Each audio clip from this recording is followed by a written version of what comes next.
Milli Hidrometeorologiya Xidməti avqustun 27-dən 30-una qədər Bakıda və Abşeron yarımadasında, eyni zamanda bəzi bölgələrdə gözlənilən küləkli hava şəraiti ilə bağlı sarı və narıncı xəbərdarlıq verib.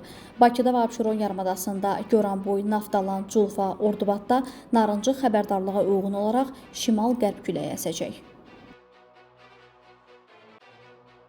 Bakı Baş Gömrük İdarəsi əməkdaşlarının həyata keçirdikləri kompleks tədbirlər nəticəsində ölkə ərazisinə gömrük qaydaları pozulmaqla gətirilən qəlyan tütünləri aşkarlanaraq qanunsuz dövriyyədən çıxarılıb.